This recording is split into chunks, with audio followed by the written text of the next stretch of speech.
Committee and guests. It's 8:30. We're starting right on time. So we have a big schedule today and some very, very welcome guests here for our committee meeting.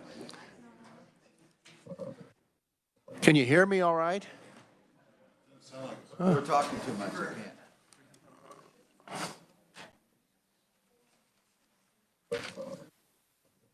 Hello? Any better?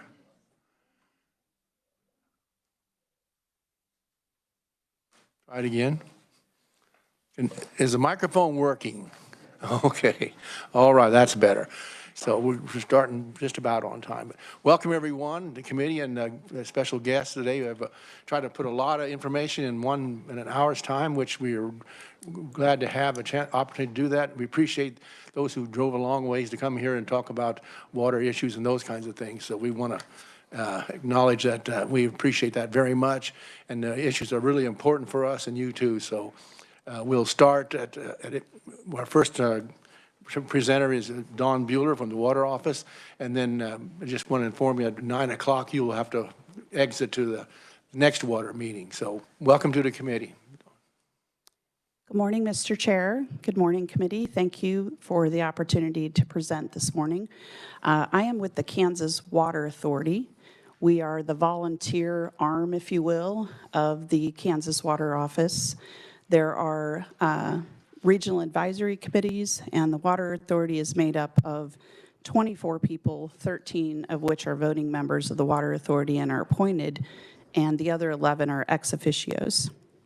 So before I get started, I just wanted to first say thank you for the full restoration of the $8 million to the state water plan on the demand transfer last year. Also for the $80 million for water supply storage debt at Hillsdale Lake, Clinton Lake, and Big Hill Lake. And then also the early debt retirement of the John Redmond Reservoir dredging bond. So thank you for that for last year. So I'm going to start off with the annual report. You should have a copy. And so what I want to do today is just go through this report with you, share it with you. So the Water Authority, every year, we put this report together with the Kansas Water Office, actually puts it together, and then the Water Authority reviews it and approves it. And this is a report of everything that's happened for the last year and what our recommendations are. So we'll go through the annual report. This is to the governor and the legislature. So you'll see right inside the first page there, we have the list of Water Authority members. If you're interested in that, you can see where they're spread throughout the state. Page 3 are the recommendations from the Water Authority for state policy. So this section is a section where we are making our recommendations to the governor and the legislature, and there are several of them here in this section of the report. So the first one is the critical depletion of the Ogallala Aquifer. The Water Authority hosted a water policy conversation back in August. And what we did was we invited all of the Water Authority members and stakeholders to come and talk about water policy issues. And we really talked about some of the main issues that were brought up last year in House Bill 2686. So we talked about restructuring water. We talked about the Ogallala Aquifer, and we talked about funding. And the two that rose to the top were the funding topic and the aquifer topic. So those were the things that people were most interested in us elevating as issues that we needed to talk about at state policy. So we went to the Water Authority meetings. We had one in August and another one in October. And as part of approving the state water plan, which was approved this year by the Water Authority, in that state water plan, we created an Ogallala committee that met in late November and made this recommendation that you see written here. Numbers 1, 2, and 3. I won't read it, but it's there on page 3. So we took this to the full Water Authority, and it was approved in December, and it made it into the annual report to the governor and the legislature. And our goal here as volunteer advisory board is to elevate the issues that we see. So we have regional advisory committees. These are grassroots folks that live in our communities that are dealing with these water issues every day. Many of them work in some way in water, or it impacts their community. And so these issues are surfaced through the regional advisory committees with their goals and action plans to the Water Authority. So that's where this recommendation came through the process. The next item is the state appropriations for leveraging matching funds. We just wanted to highlight that we will need matching funds to leverage federal dollars from all of the bills that are coming through. If you turn to the next page, page 4, we have been asked many times, what is the number that we really need to fund the state water plan?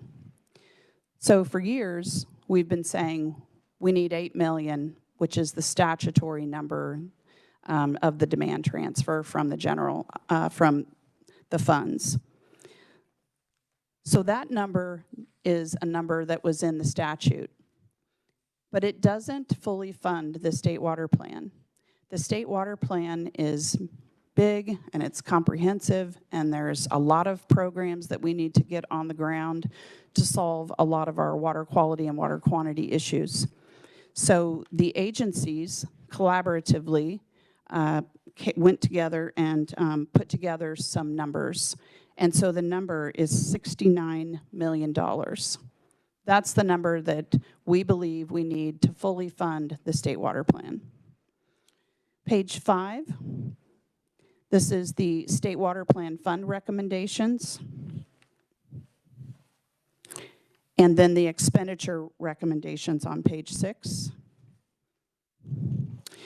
And I'm not going to go through the rest of the report in detail, but it's broken down where you can see on page 9 there are the initiatives and the programs that address the Ogallala Aquifer.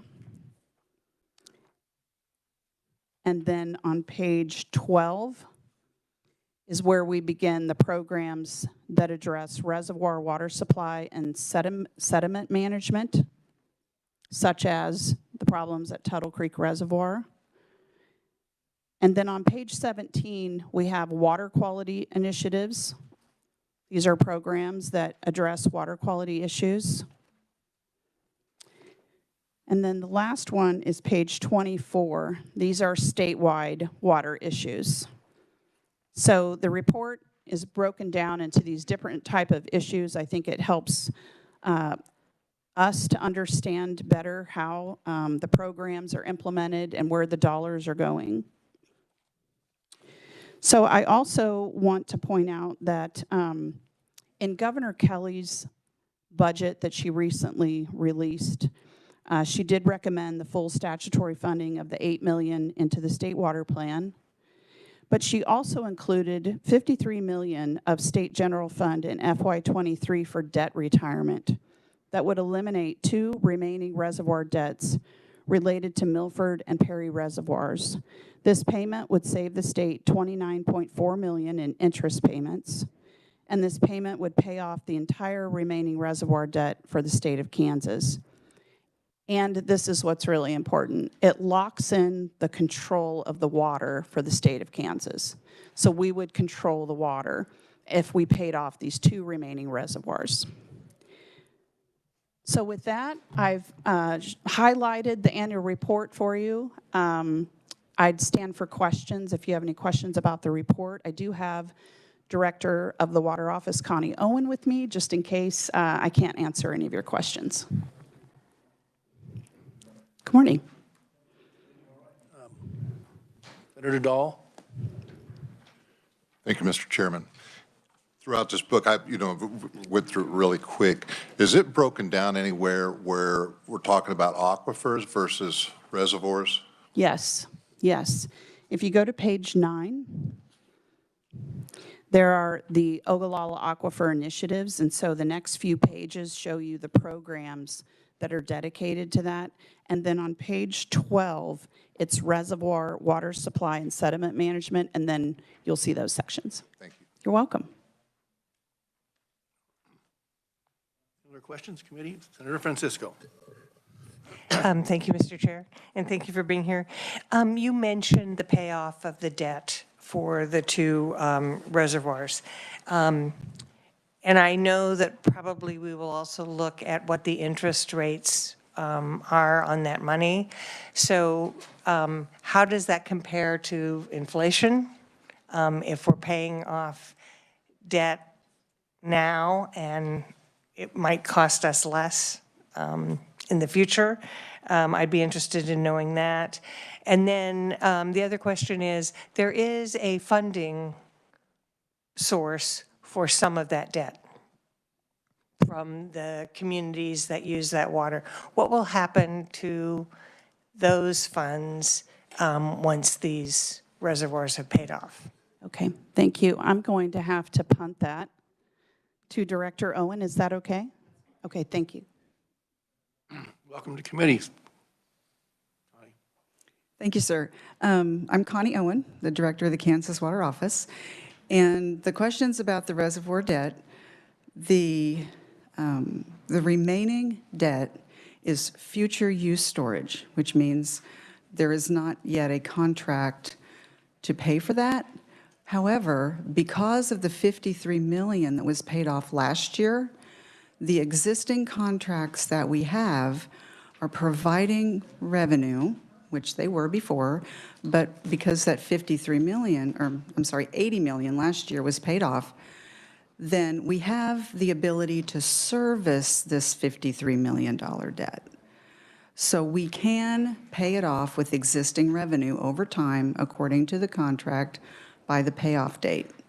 The question is, what is the better choice? What is the better direction? If we make no payments on it, because our contract with the feds do not require us to make payments if no one's actually using the water yet for that portion. So if we make no payments until the end date, when we've got to pay it all off, compared to that, if we pay it now, we're saving $29 million. We could pay it off over time, and my office has created an amortization schedule. In that event, we would still save money if we pay it off now, but the difference in the money we would save would be about $10 million less, if that makes sense to you. Does that help answer your question? Thank you, that does. And so then the following question would be, is there another way to invest some of that money, maybe the debt for one of those reservoirs, in stream bank stabilization or in another? I mean, clearly we're not coming up with all the money that is being requested for the state water plan. So what could be the benefit of spending that on another program or programs over the next 2 to 5 years? Well, that would be one of the very important benefits of paying off that debt now. Because if we don't have to service that $53 million debt over the next many years, then we have that revenue coming in from those contracts that can go to preserving those reservoirs, to addressing the sedimentation issues that we're facing with them, to address other water issues that we currently have. So while we are striving to get the State Water Plan Fund fully funded, and as Don mentioned, a broad estimate of that would be $69 million a year, we do have, under the water marketing program with the reservoirs, this incoming revenue that if we don't have to service the debt, we can use that money for reservoir restoration and other water projects. Does that help answer your question?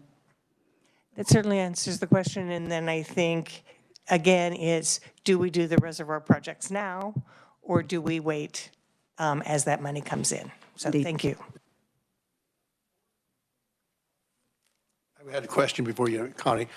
If, how much is that money we expect to come in after we've paid everything off? I would have to follow up and provide you. I don't have the dollar figure in my head. Range, maybe what we're replacing, if we're paying that off, income coming from the cities and towns using it, what that number is. What the number of the incoming revenue is that we have, I will have to find that for you and provide that to you, sir. Okay. Senator Reichman. Thank you very much, Mr. Chair, and thank you for your presentation. It's quite a booklet you got here. I appreciate those questions concerning paying off debt, and I am one to say that it's always a good thing to get it taken care of, and we can use that money for other areas and conserving water. This is obviously is a hot topic across the state, but especially in my part of the area. We talked about that earlier. I don't know if this question would come to you or to the other people on the panel, or not panel, but be speaking later, is as we are checking the water on the table and as we see if it's continually going down, which most people believe that it is, do you guys, guys is the wrong word, but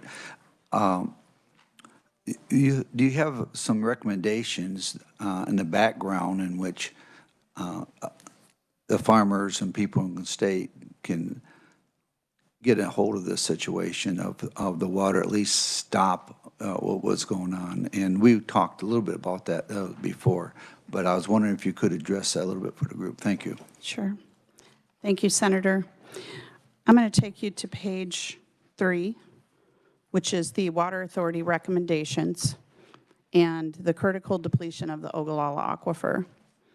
So this is received quite a bit of attention, but we think that's a good thing. That was what we wanted. We really want people to talk about this issue so that locally we can help, if they need it, to find some solutions. But when you read, I'm going to go to number 2.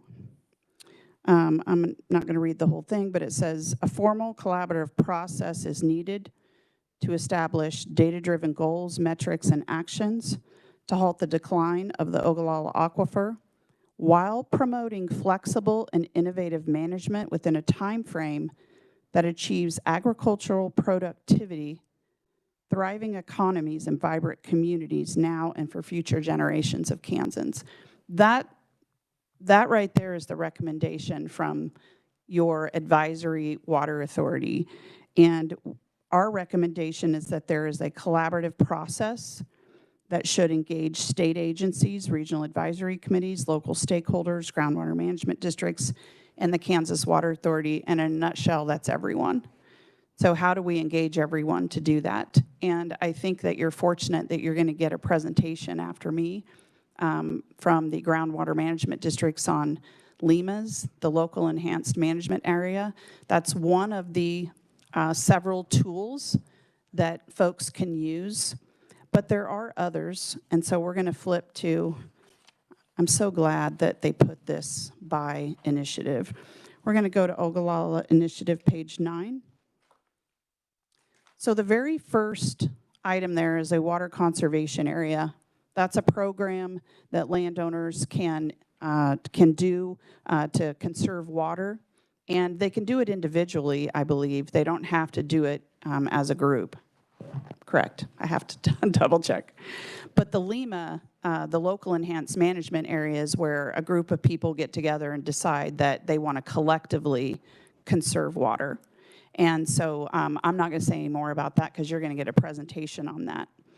And then you'll look through, and there's some more programs like irrigation technology. The conservation districts have a lot of programs as well for irrigation technology. On page 11 is the CREP, the Conservation River Reserve Enhancement Program. I believe that retires water rights. Do I have that right? Yep. So there's several different programs in here that the landowners can use. You know, we'd be more than happy to make sure that if there's anyone in particular that you want to make sure they know more about these programs, you can contact the water office and they can facilitate that.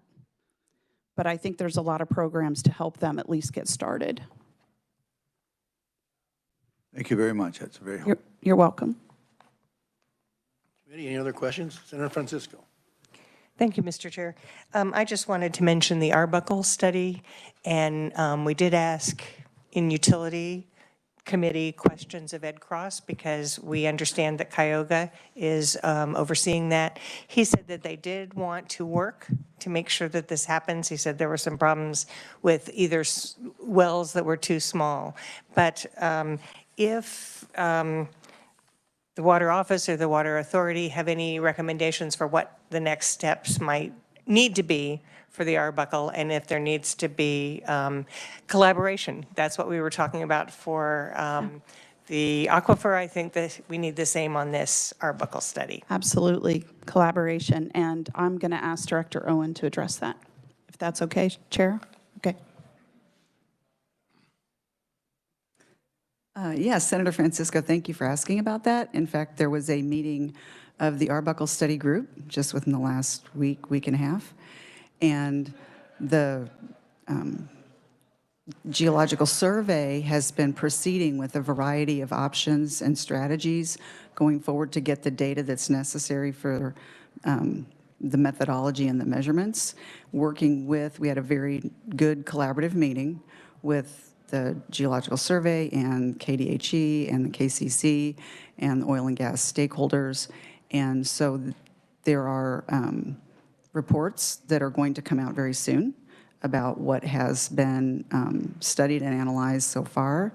And next steps look at funding that could go one of 2 or 3 different ways. So the KGS is still trying to locate, or KDHE is still trying to locate the wells to use to do the measurements. And there are some options right now. There are possibilities that maybe they can get permission to use existing wells. If that doesn't pan out, then the other options that are on the table would be to drill plugged wells, to use wells that have been abandoned and plugged and re-drill them and open them and get measurements from those in strategic locations that are exactly where they want them to be in to get the right information, or to drill a new well for measurements. And that's sort of the option of last resort because that's the most expensive. So to drill one well would be $900,000, but for the same amount of money, you can re-drill and open up 3 plugged wells.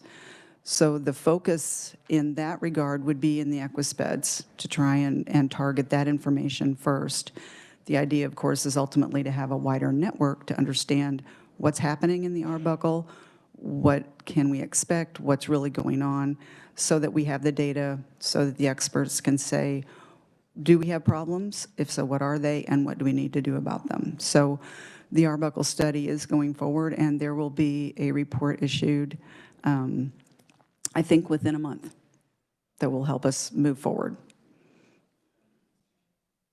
So my only concern is I knew that there was that possibility of having to open up wells or drill wells, and I'm not seeing that the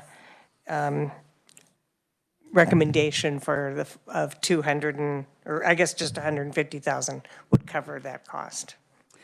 That's a good question, because what has happened is we have money in hand that has been appropriated, so that's not the only money there. So we've been building up the fund to be able to make use of that. So thank you for that. Okay, if you got some money built up somewhere to help us out, we'd take that. Senator Fagg. Thank you, Mr. Chairman. I was wondering, the question I have is back to dredging, and when we dredged John Redmond, how long did that extend the life of John Redmond? Do we feel that's successful? Just kind of looking back, is that, just wondering if you'd want to make a statement on that kind of thing. I probably don't know enough about that one, so Connie? Welcome back, Connie. Thank you very much. And I want to also watch Dawn's time, if that's respectful. I'm happy to get you more details about exactly the outcome and level of success. The John Redmond dredging, conventional dredging, was successful from the standpoint of removing the amount of sediment that was planned, but it's a temporary fix because the river still comes in and still drops silt and sediment is filling back in. We have finally finished all of the reclamation operations that were required after that, because when you dredge, you take out the sediment, you have to put it somewhere.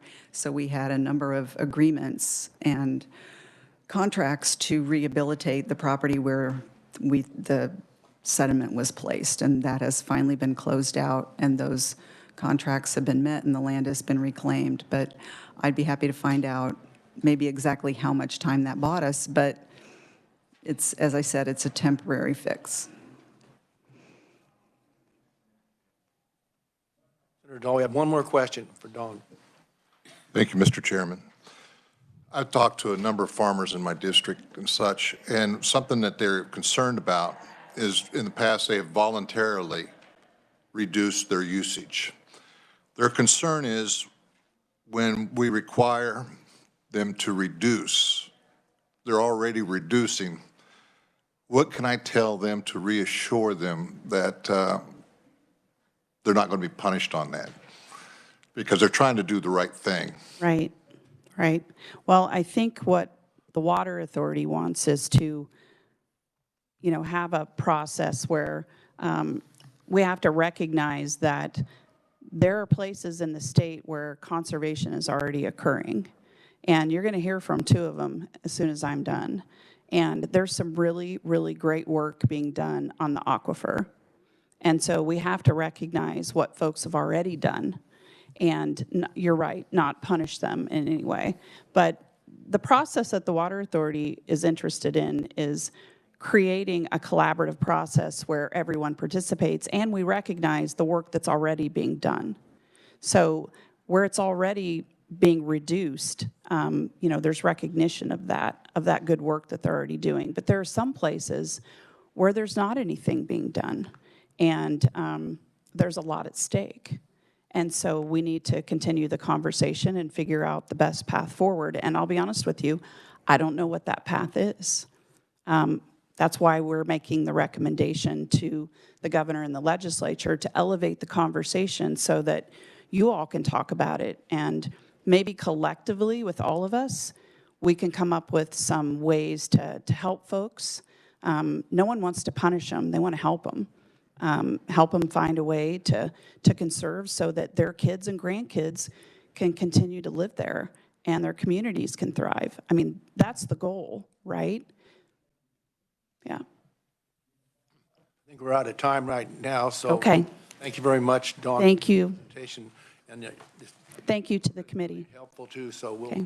Thank you, Chair. conversations in the future too, so. Committee, next up, we're going to have presentations from some of the GMD folks that are here, and so we'll have our questions ready for those folks. We have Shannon and Katie. Yeah. Welcome to the committee. Thank you, Mr. Chair and committee. There should be a PowerPoint available or slides as well.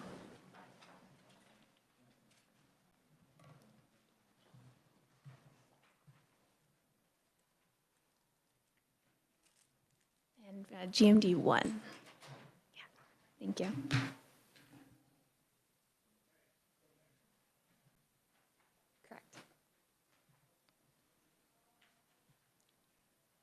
All right, thank you again for having us today.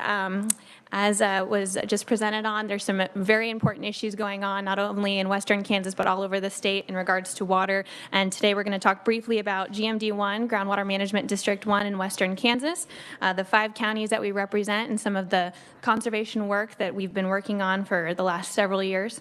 So I'll go ahead and jump right in to be respectful of the other presenters' time.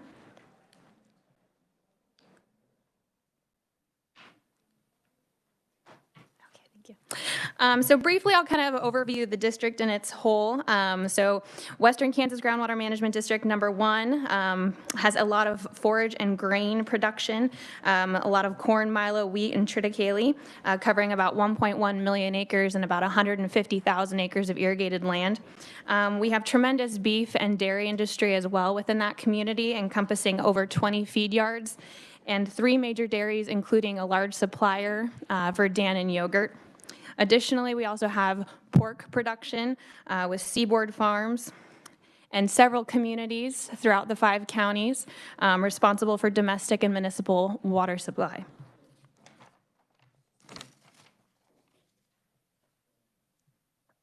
You can go. I don't think it's working. Yeah.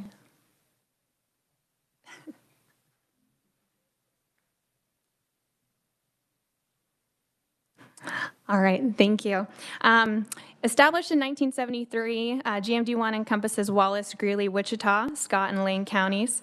Approximately 2,379 water rights, and those are split between irrigation stock and what we call dual-use wells, which will be used for both irrigation and stock water use.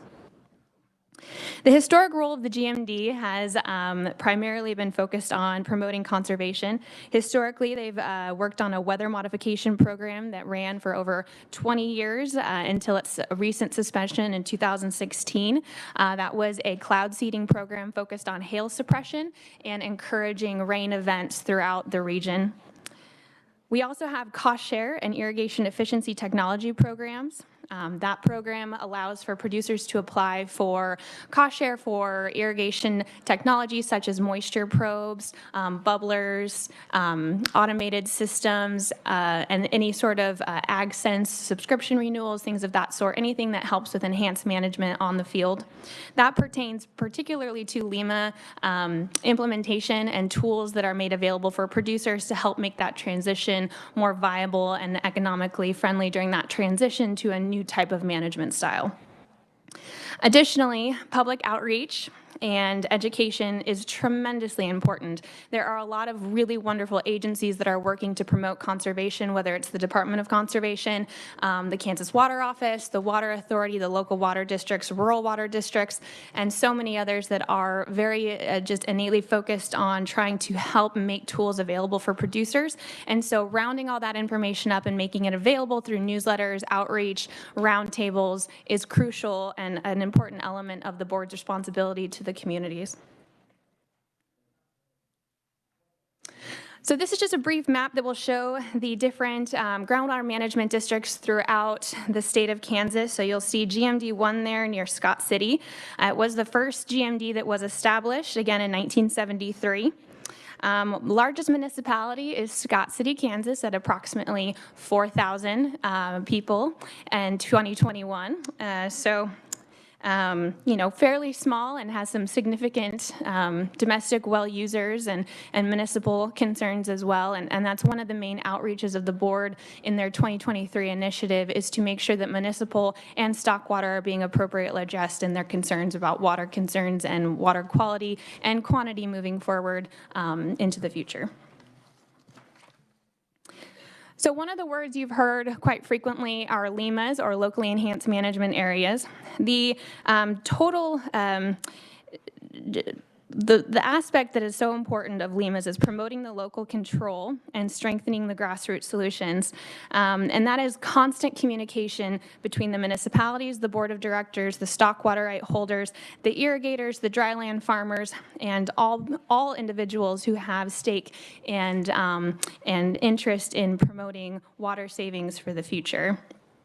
Again, we'll kind of briefly go through this to be respectful of time, but local control is the main element of LEMAs, where a board comes together and puts together a plan that is then submitted to the chief engineer's office for approval before a LEMA would go into effect. So briefly, historic initiatives in GMD1. The board has long supported water conservation and began their work with the WCA, or Water Conservation Area, in Wichita County that began in 2017. That then turned to a LEMA that is now going into its 3rd year in 2023. After the implementation of the Wichita County LEMA, the board found it necessary to explore larger options and looked at addressing how a 4-county LEMA would be viable that would address the remaining 4 counties of the district, thus putting the full 5 counties into a local enhanced management area. This is just a brief map that shows the existing Wichita County LEMA. You'll see Leota there. And then in green is the proposed 4-county LEMA that would encompass the remaining 4 counties.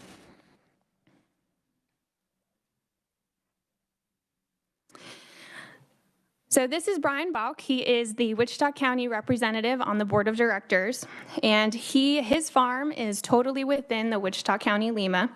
Again, this Wichita County LEMA began in 2017 as a WCA. The LEMA then began in 2001 with a 25% reduction of historical use. Those were major cuts. They were by point of diversion, and like I said, going into 2023, coming off of a pretty difficult year, hopes are still high that things are going to be productive moving forward. It's been very, very interesting to learn the different techniques and management styles that have changed throughout this LEMA process. So one of the things that's really important to highlight is that we're starting to see some very good data coming from the Wichita County LEMA. And of course, a lot of this has to do with the establishment of the WCA back in 2017, which is providing us an opportunity to see pumping changes over that time period. So you'll see that there's just been a drastic decrease in average annual water level change since the initiation of the WCA in 2017 to current. A lot of that has to do with implementation of new technologies, change in mindset, and outreach and communication, and making tools available to producers. So the big thing to point out is the past decline of Wichita County prior to the WCA establishment in 2017 was approximately half a foot a year of decline. The current decline since the implementation of the WCA and the Wichita County LEMA has decreased to 0.09 feet per year.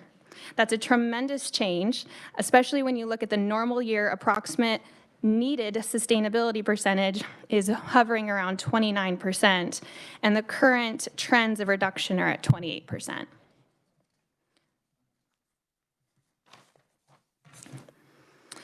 So just a quick overview of the 4-county LEMA. Again, this would encompass the remaining 4 counties starting in 2023. The plan was unanimously approved by the Board of Directors on July 1st and is currently awaiting its second public hearing on February 2nd. So we're getting close. This plan was developed to give a greater reduction to greater use, and has reductions that would vary from 0 to 25% across those 4 counties.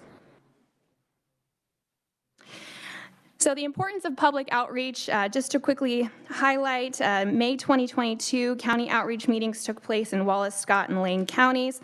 And this photo is from the 4-county LEMA first public hearing that took place in October. The board just found it very, very important to make sure that everyone was being reached, and we provided an opportunity for dialogue in each county, asking, what do you need? What do you want to see in this plan? What's going to work and be economically viable for your community?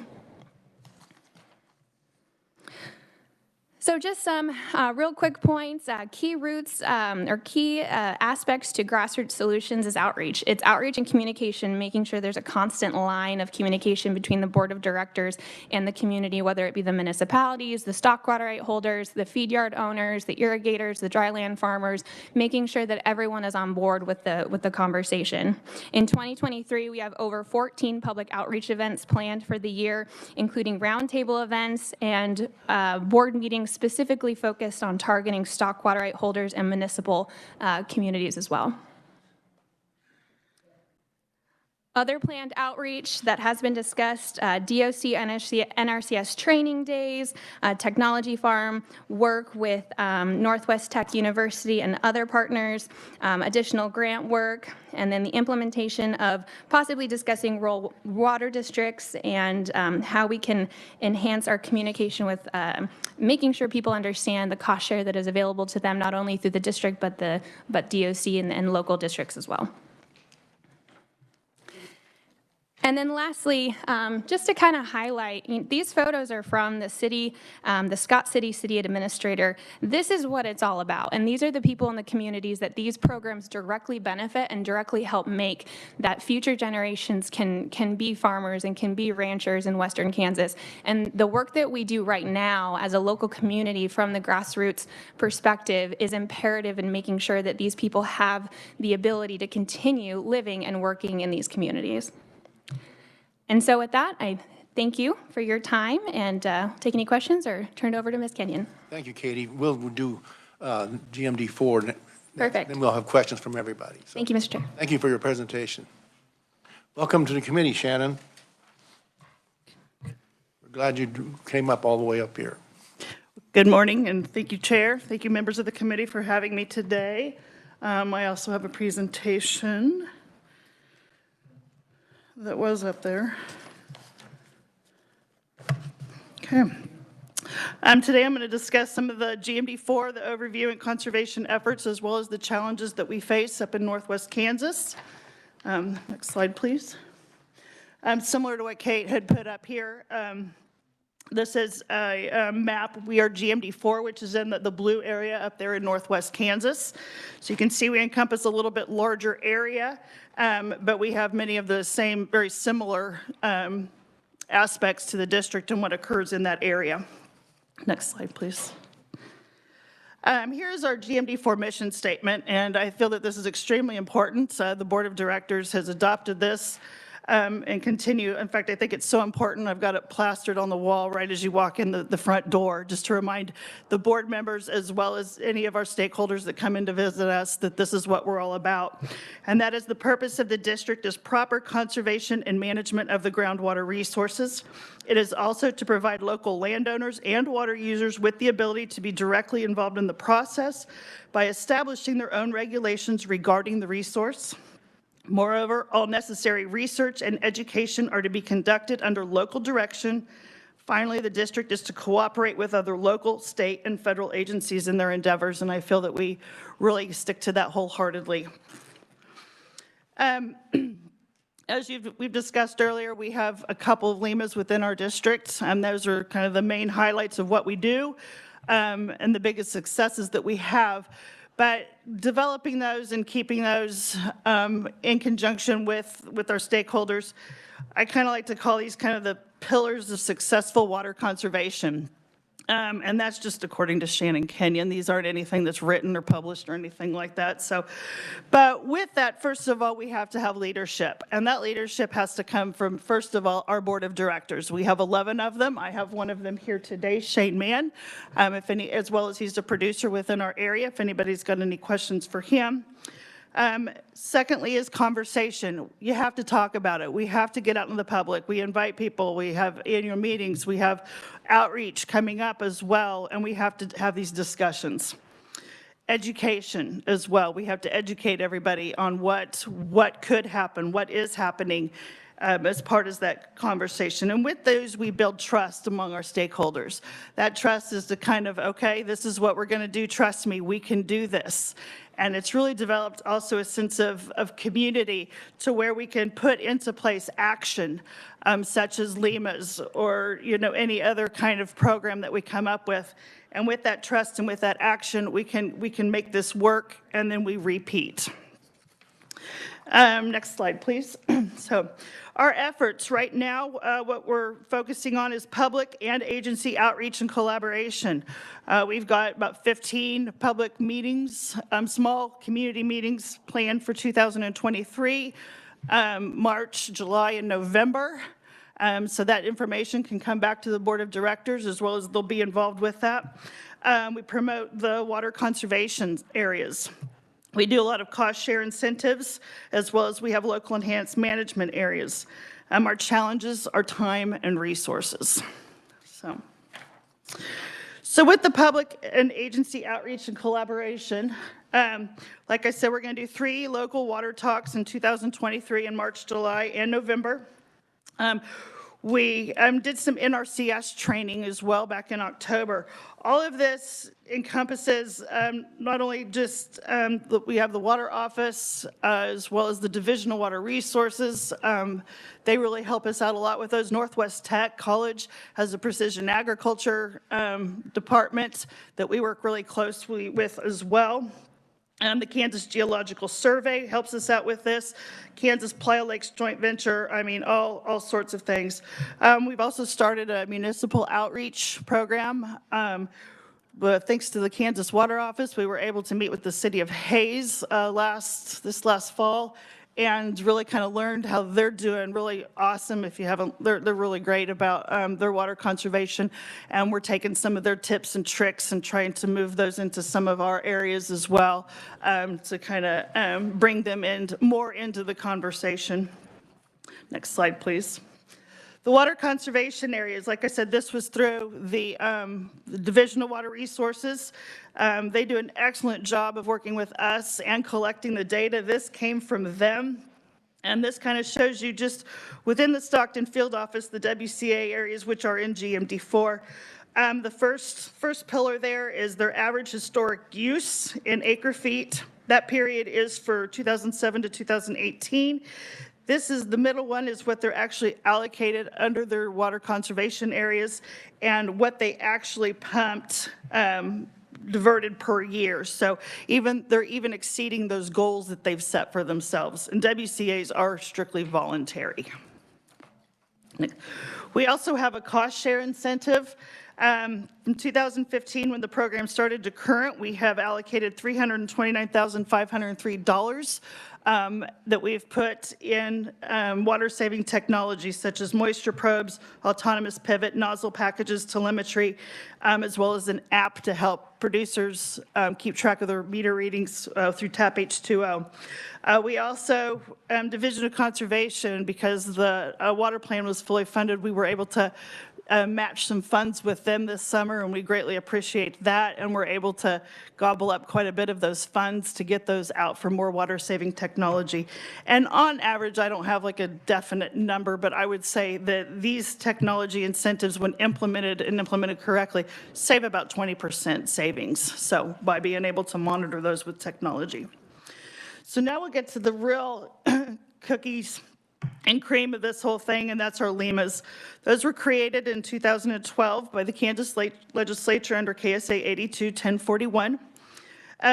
The first LEMA within the state of Kansas was the Sheridan 6 LEMA. It's called Sheridan 6 because it was the 6th high priority area within our district. High priority areas are areas where we have greater decline, quite a bit of decline, and so they wanted to kind of nail that, definitely identify those areas.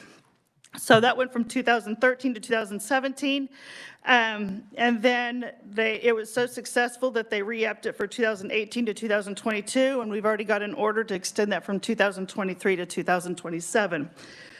That was so successful that the board started looking at how to implement this more on a wider scale within the district. So with GMD4 LEMA, the first one was from 2018 and just expired here in 2022. It was met with some opposition and a lawsuit, but district court did decide that it was constitutional. And so we have got an order now, thanks to Earl there, for 2023 to 2027. So we're on for another 5 more years. And this is the high priority areas, as I had mentioned earlier, and this is kind of an older map. We haven't really gone back to identify more of those areas like this, but the Sheridan 6 area you can see is the furthest east area over there. It encompasses 193 wells. The 56,481 acre feet is appropriated. They actually only pump 49.2% of what was appropriated prior to the LEMA. And then during that first year period, they only pumped about 32.7% of what they're allocated. So the goal was a 20% reduction, and they actually had a 35% reduction. There is a economic study that was done by Dr. Bill Golden of K-State, and I can get that for you, that showed that those that were farming inside the Lima were being more profitable than those within a control area within 2 miles outside of the Lima area. And they have bragging rights. Now, I think it's so funny. You go over there, and now they're talking about, well, I made this many bushels with only this much water. And it's really been, sociologically, it's been a wonderful change. And to hear them talk about extending the life of it and how they're doing it, it's beginning to become infectious throughout the rest of the district, which is really great. So here's another shared and 6 irrigation usage. You can see it's kind of high there, and then I've got an arrow where it says the Lima begins, and you can definitely see how much less they've been using as compared to historically doing that. The water levels on the next slide, I kind of a line there that kind of shows you before that. We're starting to see those, we're not to sustainability yet by any means, but we have definitely extended the life of the aquifer at this point. Can we continue to do better? Absolutely, but we're still, it's just one little step at a time. So, but now you even see some of those wells have come up. So then the GMD4 Lima, yeah, it's a little bit more complicated on this map, but the areas in purple, they have a 0.5 to 1% average annual decline. The yellow townships have a 1 to 2% average annual decline.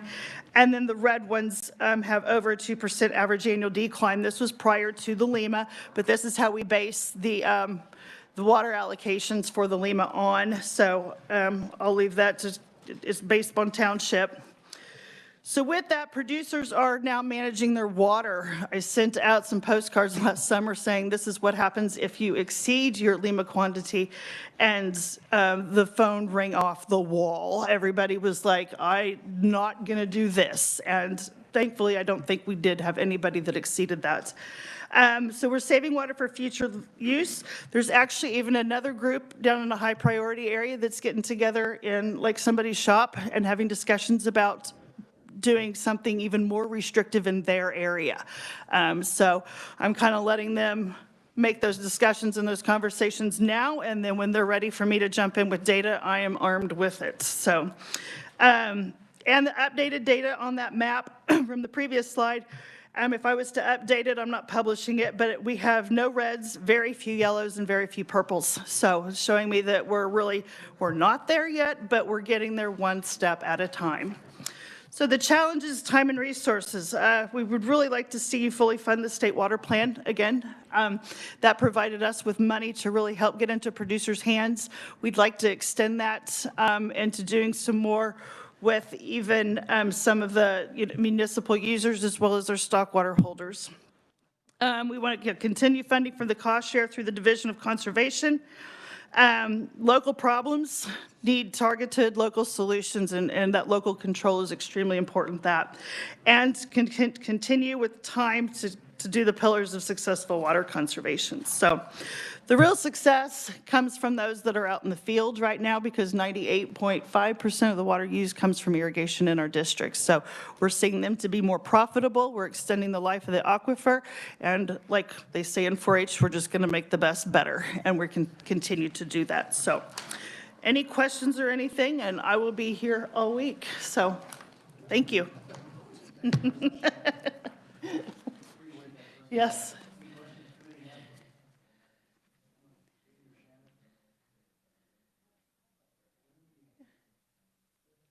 I was impressed that you have an 11-member board. Yes. And do you have guidelines to make sure that board is diverse?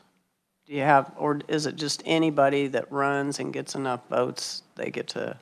They are by county. By county? Yeah, they are by county or area, yes. Area. Yes, and yes. So, and because some of our district has whole counties and we have partial counties, we might have 2 seats for, say, Sherman County, and only like 1 seat for Cheyenne County, because it's only half of the county, so yes. And they're all irrigators? All but one. And that is? She is an at-large position. I think her husband irrigates, and she's more on the stock water side, but yeah. Thank you, Mr. Chairman. Thank you, Mr. Chair. So I'm looking at the State Water Plan Fund expenditures. Was the money that the Lima or your groundwater district got from the technical assistance to water users, or, I don't have any idea. That would be something for Director Owens. I just know that somebody called and said there's a pool of money in the district, or in the Division of Conservation that came from fully funding the water plan fund, and I got on it and emailed everybody I could find to come gobble up money, so. Thank you, Mr. Chair. It would be good for the committee to understand where in the water plan those funds came from, so we can make sure that those are protected. Yeah, I will let Director Owens know that yeah, you would like that information. Thank you.